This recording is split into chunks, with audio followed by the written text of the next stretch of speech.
Welcome back to the HQ, guys. My name is Adam, and this is Driven Productions, my personal YouTube channel. You are in my personal garage here. We got all kinds of fun stuff, e.g. Civic, the Vanquish, etc. We got my track car over here. But today we are talking about one of my all-time favorite cars, and this is actually my second review on the 718 Porsche Boxster Spyder. This is one of my all-time favorite cars.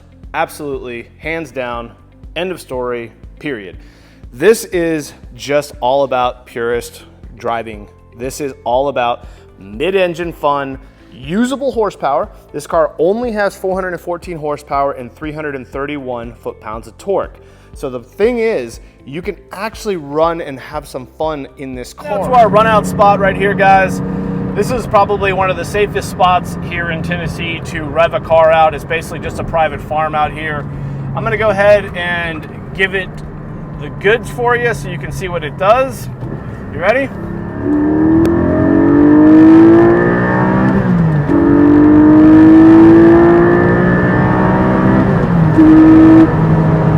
And there you go. Again, not the fastest car in the world, but she has it where it counts. She has it with soul, she has it with feeling, she has it with passion.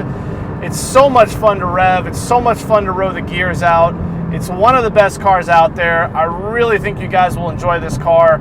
It's one of my all-time favorites. Really, this is one of the most balanced and fun cars to drive, but it is still a momentum car. So you do have to be banging it off the rev limiter. You have to be holding those second and third gears, which are very tall. That's one of the things you're gonna hear me say on the driving point of view. If you're doing 80 miles an hour, you're in second gear if you still wanna be at the top of the rev band. Now, having said that, I'm gonna go through the whole car today. I'm gonna talk about all the different specs of this particular car. I'm gonna talk about the driving experience. We're gonna take a full point of view drive. I'm gonna show you all the different upgrades that this particular one has. This is a $225,000 MSRP car. Now, this is a really special car. It's actually getting ready to go on the market soon. It's gonna be listed with a dealer friend of mine, North Shore Auto Gallery in Chattanooga. Now, this car, guys, only has 2,200 miles. It's in very good condition. This is one of the top specs you're gonna find. Very hard to get PCCB brakes, especially any of the newer models, because they're all for the RS cars. So this being a 2020, this didn't have that problem. This is actually probably a pre-COVID car and or a COVID delivery car. Very rare, mind you. And this has the satin wheels, and I'm gonna go through all the other upgrades for that. Why don't we pull it out here into the sun, because I think that'll be the best place to show you. All right, guys, I wanna take this car outside for you. Keys in the middle compartment. Now, before I go through the spec of this car, these are carbon bucket seats. They're fantastic, they're a vibe, no doubt about it. If you're an older person though, or you're planning on putting 4,000 or 5,000 miles at least a year on your car, I'd recommend the 18 ways. If you're gonna track the car, get the carbon buckets. If you're looking for the cool factor, you can't beat these things, they're beautiful. These have a special insert. This is actually an upgrade that you'd buy aftermarket. Now, in order to get in this car without killing your hip, because it's very, very difficult to get in these seats easily, you actually have to put one hand here, and then to get out, you're gonna put one hand here and then one hand there and then kind of push up while you're getting your legs out. That's really the only way to do it. A lot of guys actually sit here and then slide down, but you are gonna wear this out. So again, the way to do it is to put your first leg in here, put your hand actually on the side compartment and kind of shuffle over and then sink, holding your body weight. It's very difficult to do with a camera, but I'm gonna show it to you right now. So again, you put your leg in here, you put your head here, you see how I'm holding myself up, and then you sit down. And so I have now avoided any, actually you can see here I just hit the seat. So you really have to be careful. I am a 6 foot tall guy. It can be done, but it takes finesse. Now the problem is getting out. You have to put your hand here and then also your hand here and push up. The Spyder has a cheat code. If you do have the Cayman though, it's just very difficult to get out. So you really have to then start off with one leg. And I would highly recommend, if you have the Cayman with the roof, get the Crazy Eddie bolsters here so you don't damage these seats. Then it doesn't really matter. You just, sit on the leather. Okay, let's get the key. So this car is a manual. So it's Le Mans style on the left. Go ahead and turn the car on. Put your foot on the clutch. Okay, that's a cold start. Sorry, Apple CarPlay just turned on. Sounds pretty good. You can also come over here, turn on the exhaust. Door is gonna shut with a really nice heavy feeling. It's one thing about Porsches. In order to disactivate the brake, put your foot on it, pull back on that, and there you go. I'd give it a minute just to warm up before you pull it out. You can see here once it feels like it's warmed up enough. In order to put it in reverse, all the way over and forward, and then from there, I like to just give it a little blip of the fuel, and you can see you have a reverse cam, and then that's it. Let's get this beautiful car in the sun so you guys can see what the vibe is. All right, guys, I thought it'd be kind of cool to show this car in the sun because this is where this paint really comes to life. This is called Gentian Blue, one of my favorite colors on any Porsche, other than Miami Blue and, you know, just a couple of other handfuls of blue. Like, this is right up there with my favorite, and it's because it color transforms from purple to blue, and it's just such a cool paint. It's one of those things that if you like color changing paints, this is up there with the best of them. You can see it's blue here and purple here. And then in the sun, as you can see, it has a really nice flake to it. So it's just an absolutely beautiful color. Now let's go through the spec, and this will help you. This is a $220,000 MSRP, or excuse me, $225,000 MSRP car. For 2020, that was actually a really high spec, guys. So a couple of the upgrades on the outside, they're gonna be these satin wheels here. And then this also has the Porsche carbon ceramic brakes. Those are very expensive and very difficult, mind you, to get in 2024. They're mostly allocated for the Turbo S and for the RS models. That would be this particular model, the Spyder RS. If you know, you can no longer get the actual regular Porsche 718 Spyder, only the RS, which is quite a bit more expensive. Now this has the Cup 2 tires as well. They are definitely summer tires. Black badging here as well. Now obviously this has the new diffuser, the new rear end from the 981 generation, which I covered in my last review. Now coming on the interior here, this is where the upgrades kind of get more fun. A couple of the ones you probably don't know, unless you know, is you got this right here, which is leather wrapped steering wheel. You've also got this blue color contrast stitching throughout the entire car. This right here is leather wrapped and stitched. That's an upgrade. This is usually just cheap plastic. This right here is Alcantara all the way through the bottom and the doors. That's actually an upgrade. All of this is extended leather package here, also known as the premium package. And you have the Sport Chrono. This is even the extended stitching is here, guys. Another special wishes option, okay? Again, that stitching goes through the entire car. Now another upgrade in here is gonna be the Bose sound system. This Gentian Blue is one of the upgrades. I love it when it's paint matched on the inside, especially with such a cool color like this. Now, the buckets, these are an upgrade. These are not factory, obviously. The factory seats are gonna be 14 ways. I would recommend, if you plan on putting some miles on your car, like I said earlier, get the 18-way adjustable seats because they take pressure off your lower back and they're comfortable. If you plan on tracking this car, which you absolutely could, it is a track car, then you want to go ahead and get the bucket seats. They are a vibe, guys. Once you get used to them, how to get in and out, they're actually pretty comfortable. I wouldn't want to take a 10-hour drive in them, but you could probably get away with 1 or 2 hours and be pretty comfortable. Now, another upgrade on the inside here, before I forget, are these mats. And you can see here, these are the same stitching, and that's an upgrade. These are not your standard Porsche mats. And another fun upgrade is even the Alcantara here is wrapped on the sun visors. These are typically just like cheap plastic, right? So again, a lot of fun upgrades on this particular car that you don't usually see. Things you don't see typically are this, and this, and then these as well. You will usually see color contrast stitching here. You will usually see, you know, the extended leather up here, the Sport Chrono package, etc. Those things are pretty common.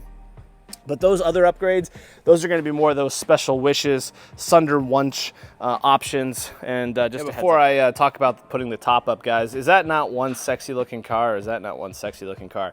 I will tell you, this car gets all the love when you're driving it out there. People are curious about it. It really has an exotic look to it. And they know it's something different. They know it's something special. For the enthusiasts, this is just one of those cars that gets a lot of looks. And then for the regular people, you know, whereas the 911, nobody cares, this particular car for some reason still gets the love. So just be mindful of that. If you're looking to fly under the radar 100%, this might not be the car for you, but this is one of those cars that's never really gonna get you in any trouble. It's not ostentatious, it's more Aston Martin, right? It's more just classic looks and proportions, and it's just such a good looking car. And I love the changes that they did on the 718. They really restyled the front a little bit. They added this extra air here. They extended basically the rear diffuser a smidge, and they just really made it cool. And by the way, this wing is active. You can push a button and bring it up, but I do love that classic look with it down. I usually roll with that. But anyway, just want to take a minute to talk about how flippin' amazingly cool and beautiful this car is. All right, real quick, guys, if you're looking to buy this car, you may be interested to know about the front trunk and how much space you have. So you can unlock it with the key, and then that'll just pop it up. The thing is right there on the bottom, just a heads up. And you actually have a pretty good size front trunk. And again, you could release the rear or the front with the key. You could also release it on the door sill there. You do also get a little bit of space in the rear. I'll go ahead and show that to you. Now, a couple of things that I do when I lift this thing up, if you're OCD like me and you hate, you know, messy, nasty fingerprints, is I usually put gloves on. And then you kind of lift it in two spots, here and here usually, and then it'll just kind of lift up. It is spring loaded. It is a really cool piece, and you can see here, this is your roof, and it is tucked nice. And I'm actually gonna put this roof up here in just a minute, but I'm gonna go take some drone shots with the car first for you guys. But look how much space you get back here. So this is, again, another very practical car. You know, you don't see the engine. It's all tucked underneath here, but you do have some ability to put your fluids in and your oil in. All right, guys, before we do our point of view drive, I'm gonna show you, well, the problem is I really can't show you how to do the back without having an extra hand. You could lift it with one hand, right? But unfortunately, I need somebody else to film me, and I'm solo today. The roof is a little bit of a pain. You do need to lift this up. You need to lift this up and then that on the other side. And then basically you extend this. It's one piece. It's not like the new RS where it's like literally just a piece of floppy.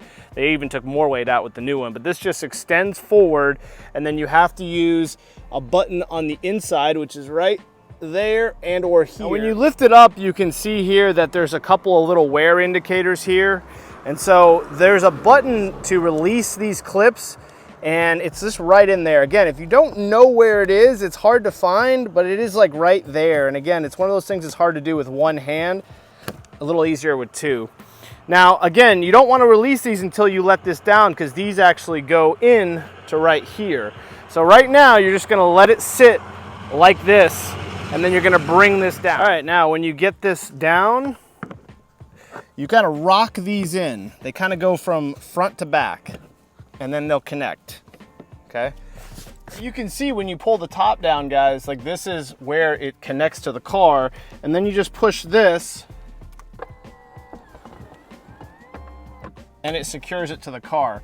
I have had this miss before on some of my other models. My other review actually did show that. This one clips fine though. It's only got 2,000 miles, but just keep in mind you might have to like kind of manually pull it down just a smidge. Guys, that's what it looks like with the top down. It's really not that difficult. You know, finding that one little button in here to get it off, sometimes a little bit of a pain if you don't know where it is. Again, hopefully that helps you. But it is going to be like right in there, and there's nothing that indicates where it is. You just kind of have to feel for it, and it's kind of like a rocking left to right motion to get it in.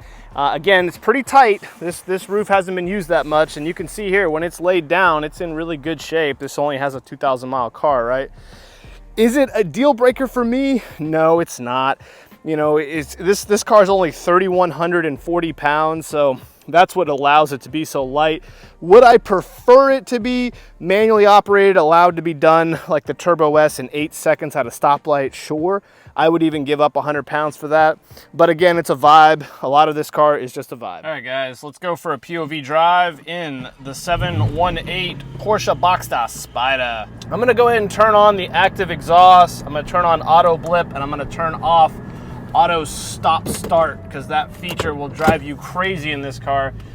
It is very sensitive, guys, the auto stop. You don't even have to come to a complete stop for it to engage in this car. Now, as we get out of the neighborhood here and let the car warm up a bit, I can feel the gears are not warmed up yet. And that's one of the things you need to be kind of mindful of when you drive this car.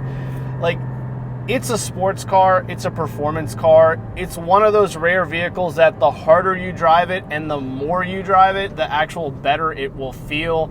The gears will mesh better, the brakes will brake harder, the engine will rev out faster. I don't know what it is about Porsches, but they're just one of those few cars that the more you drive it, the harder you drive it, the better it feels.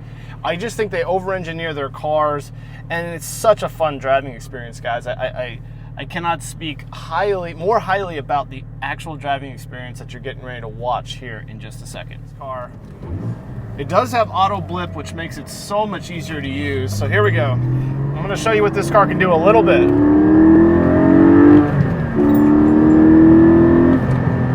So like I said, third gear, and you're at 5,000 RPMs, right?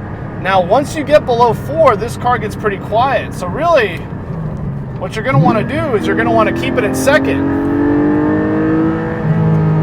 And listen to how loud it gets when you get up to the higher RPMs.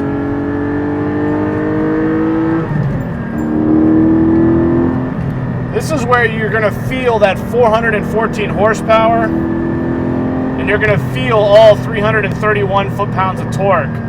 It's not one of those cars that if you're not comfortable with revving the thing out, you want to buy, because it's one of those things, it's a momentum car. It's like driving a Lotus or driving a lot smaller of a vehicle. You're not going to have the turbochargers that are going to give you that low-end torque to get you out of turn. So if you're on a track or you're trying to keep up with a bunch of guys on a rally, you're going to have to be a good driver.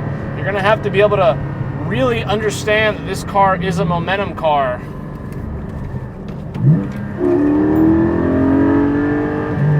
Coming out of some of these turns, right, I'm going to want to be in second. And this camera is flying all over the place in these G-forces. It's not throw you back in your seat performance or power, but trust me, guys, when you're on the gas, it's a lot of fun. This car really delivers the goods. Tires are just now starting to get a little bit of grip. Rare cars that you're really going to have to keep in first gear quite often if you want to get max torque. Now, on a track, it's actually easier to drive because you don't have to shift gears that much, right? I mean, reality is you're only going to use second, third, and probably fourth on a track. Maybe once in a while you might get to, like, you know, fifth, but doubtful. You can see, coming out of that turn, if you're not in the right gear, you're just not getting max power or performance. Having said that, it doesn't really matter on the street. You still are going to be exceeding the speed limit profusely. And when I'm driving the car, like, I'm going to upshift it usually like that. But again, for this review, I just wanted to make a point that if you really want to get max performance, you're going to have to drive the car like you mean it. You know, you're going to have to drive it with some aggression. Listen to that. Ugh. Again, there's really no downsides to the engine. There's no downsides to the manual. You know, I will say, is it the best shifting manual I have ever experienced? The answer is no. I would actually put the S2000 and also probably even the Mazda MX-5 at slightly above it, but it's very good, guys. It really is. Like, you're gonna enjoy the manual on this car. It's a little notchy between second and third. Like I said earlier, that's the one area. It's not so much first to second, but second to third, I find sometimes it just doesn't want to slot. But otherwise, third to fourth, fourth to fifth, fifth to sixth, reverse, all of it's butter. The clutch is butter. It's very easy to modulate. You don't have to even wear shoes to feel like the bite point and just catch it. It's very easy to manipulate. Overall, guys, with the auto blip technology that's built into this car, mean, it doesn't really matter where you decide to drop it in gear. It's just perfect. It's such a great transmission. But like I said, it's not necessarily the best 6-speed I've ever driven. I mean, I would still give that to the S2000 as just an overall more perfect transmission. They just nailed it in that car. But it's up there with the best manuals in the world, guys. There's no doubt about that. But listen to the car when you're not necessarily in the higher RPM bands. Like, let me go ahead and demonstrate the car here. Like, let's say you just want to chill. You can be in 5th gear, rev 2,000 RPMs, get really, really good fuel economy now, and basically make this a very livable GT car. You don't have to be going, you know, 4th, 3rd, 2nd. You know, you don't have to be doing this all the time. It's fun, and it will give you that rewarding experience, but if you want to just drop it down, go out for dinner, have a conversation, you can in this car. Now, I will say these are Cup 2 tires, so if you do have a lot of bumpy roads near you, it's going to transfer a lot of that road noise, it's going to transfer all those bumps into you. You do have the ability to go ahead and put the car in performance suspension, which, as you can see, I just did that. It's called Chassis Sport.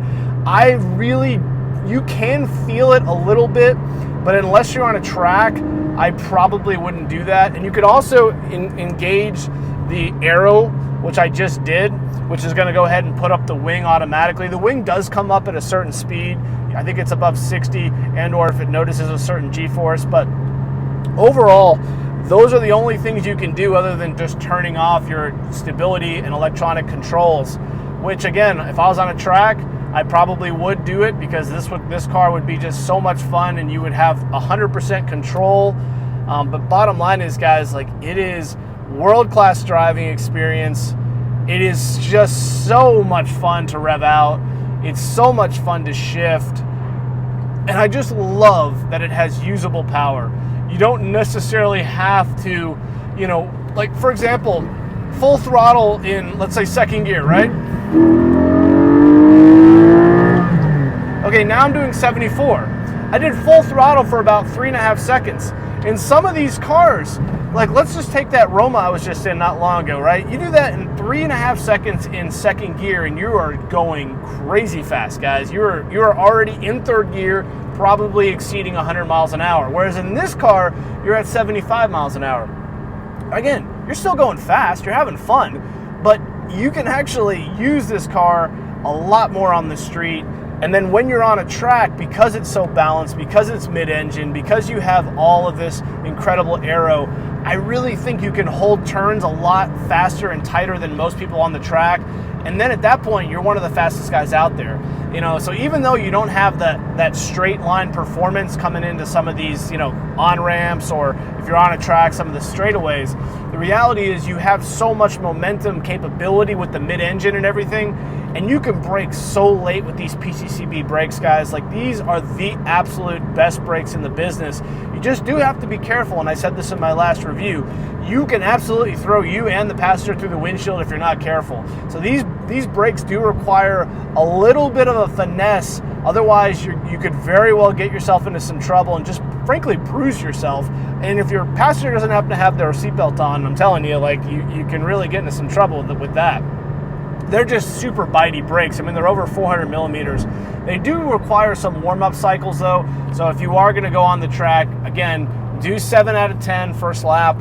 You know, even on the street, especially if it's cold, you know, when you're coming out of your neighborhood, you know, give them a couple of good pushes just to get a little bit of heat into them.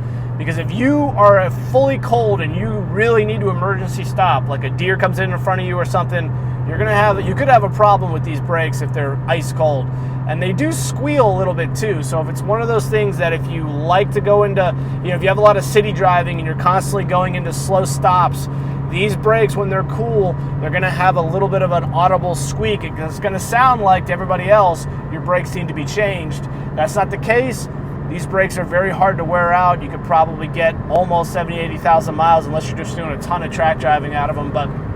And they're very expensive to replace, guys. If you don't know, PCCB brakes are going to run you a good $15,000 to $20,000 installed.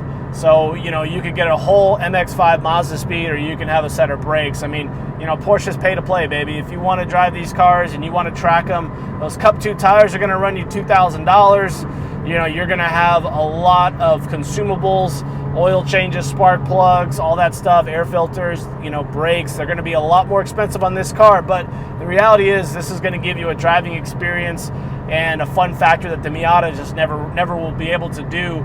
Having said that, although mine with almost $30,000 into the damn thing, I mean, you're getting close now, right? I've got performance, I've got, you know, the ability to keep the car glued to the ground, so I've got buckets, you know, I've got all the things that thing could do now to keep up with this. But from a stock point of view, this car is just world-class better than any Miata out there.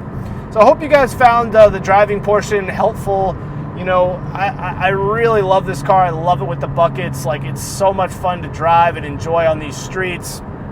The only you know, criticism I have of this car is, you know, the roof is a little tricky, and third to second is a little tricky as well. But beyond that, like, everything just works great. You've got Apple CarPlay here, which works so well. You do have to plug your phone in, otherwise it's just Bluetooth. But if you want CarPlay, you plug your phone into the middle console here. Look how amazing Auto Blip is. Just so good. And so I've been using CarPlay on this car the entire time I've been enjoying and driving it, which has only been a couple of weeks. But bottom line is, everything works great. Sound system's great. So much fun with the top down. And with the top up, it's so livable. You know, you don't even really necessarily know it's a convertible. It's still pretty quiet in here. You know, you're not going to get any wind noise. You're not going to get any water or, you know, weather entering the car. So overall, still a really, really great car, guys, for all year round. The only negative of buying it in this particular package is you got the Cup 2s. And the Cup 2s, they are absolutely summer tires. This is not a car you're going to want to drive, you know, when it's below 30, 40 degrees. So I hope that was helpful. Hope you enjoyed my POV drive, and let's get into the conclusion. Before we wrap up, guys, I wanted to point out one more thing, and that is this car particularly doesn't have a front lift. Now, I will tell you that I looked at probably 30 listings, and I couldn't find a single car that had a front lift. So it either wasn't an option on this car, or it was very rarely configured. But let me tell you, I have a very tricky driveway. As you can see, it slopes down, and most cars scrape here, especially these sports cars. But you can see here, if you take it at an angle, I've got quite a bit of space here. So this car did not scrape here, or it did not scrape here. Now, most of my cars, especially like I said, my Mazda Speed, for example, with that rear diffuser, it scrapes right here coming out. All right, guys, this is the conclusion to the video. Hope you enjoyed watching. I left the spoiler up just so you can see what it looks like. Definitely changes the look of the back a little bit, but either way, it's more of a subtle spoiler.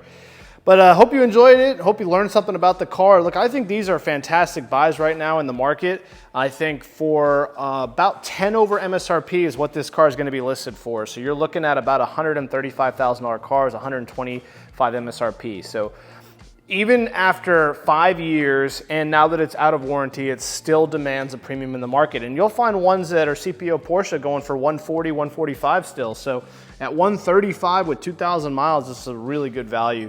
And I don't think you're gonna find a car with basically a better fun factor, better build quality, you know, a better looking car for that kind of money. I mean, it's right up there with the best of them, and I just love them. So I hope you can afford one and can go out and buy one, because I just think these are such cool pieces of kits.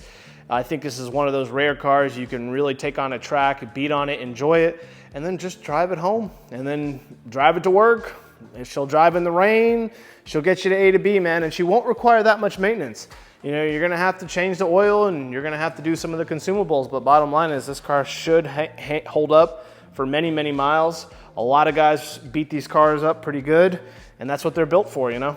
So I hope you enjoyed the content. If you did, go ahead and give us a subscribe and leave a comment below. We produce content out of this garage just about every single week. We've got well north of 330 videos. If you're more of a JDM fan, you like stuff like this, or you're more of an exotic fan, like stuff like that, or you're more of a motorcycle fan, we're actually getting ready to take this motorcycle to Montana on Saturday of this week. So I'll be posting a number of stories and then a final edit on the 14-day trip we're gonna be taking in Montana on that CVO. But we do a lot of track content as well. So hope you guys enjoyed it. I really appreciate you watching. And that's it for me. And one final look at this beautiful car. I'll talk to you later.